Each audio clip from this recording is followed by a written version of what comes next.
കണ്ണൂർ കോർപ്പറേഷനിലെ LDF സമരത്തിനെത്തിയത് criminal സംഘത്തിൽപ്പെട്ടവരാണെന്ന് DCC പ്രസിഡന്റ് മാർട്ടിൻ ജോർജ് പറഞ്ഞു. സ്ത്രീകളോട് തീർത്തും അപമര്യാദയായി പെരുമാറിയെന്നും പോലീസ് പക്ഷപാതപരമായി പ്രവർത്തിച്ചുവെന്നും മാർട്ടിൻ ജോർജ് പറഞ്ഞു. പ്രതിഷേധ ധർണ നടത്തുമെന്ന്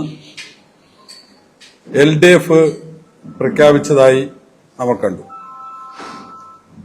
പ്രതിഷേധ ധർണ എന്നാണ് അവര് എല്ലാവർക്കും അറിയിപ്പ് കൊടുത്തത്.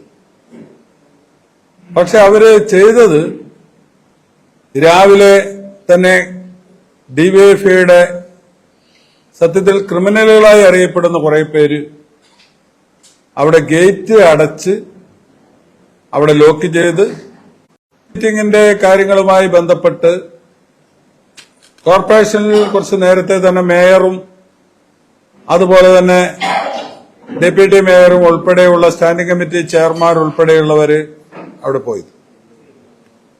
അപ്പൊ മേയറെ ഈ കൌൺസിൽ യോഗത്തിന് പോകേണ്ടതുകൊണ്ട് തന്നെ നേരത്തെ തന്നെ എത്തേണ്ടതുകൊണ്ട് മേയറെ കൂട്ടാൻ വേണ്ടി വാഹനം എടുക്കാൻ വേണ്ടി പോയ ഡ്രൈവർക്ക് നേരെ ആദ്യം മേയറെ തടയുന്ന ഒരു സാഹചര്യം അവിടെ ഉണ്ടായി. ഒരു വനിതാ സ്ത്രീയായിട്ടുള്ള മേയറെ ആക്രമിച്ചിട്ട് ഒരു കേസ് പോലും ഇപ്പോൾ മേയർ അറസ്റ്റിലാണുള്ളത്. മേയർ കോർപ്പറേഷൻ കൌൺസിൽ മീറ്റിംഗ് നടന്നുകൊണ്ടിരിക്കുമ്പോൾ തന്നെ ദേഹാസ്വസ്ഥ്യമുണ്ടായി. ആ കൌൺസിൽ മീറ്റിംഗ് നടക്കേണ്ടതുകൊണ്ടാണ് മേയർ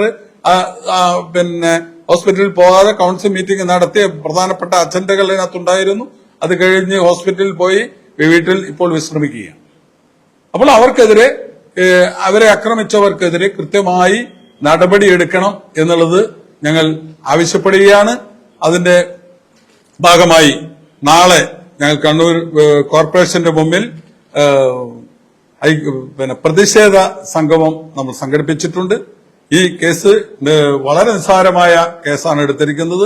പ്രതികളെ എത്രയും പെട്ടെന്ന് അവരെ അറസ്റ്റ് ചെയ്യും, അവരെ കൃത്യമായി ജയിലിലടക്കുന്ന അവർക്ക് വകുപ്പുകൾ ഇട്ടുകൊണ്ട് അവരെ ഈ സ്ത്രീത്വത്തെ അപമാനിച്ചു എന്ന വകുപ്പ് ചേർത്തുകൊണ്ട് അവർക്കെതിരെ ശക്തമായ കേസ് എടുക്കണം എന്നാവശ്യപ്പെട്ടുകൊണ്ട് എടുക്കുന്നില്ല എങ്കിൽ മറ്റ് സമരമാർഗങ്ങൾ ഞങ്ങൾ സ്വീകരിക്കേണ്ടി വരും.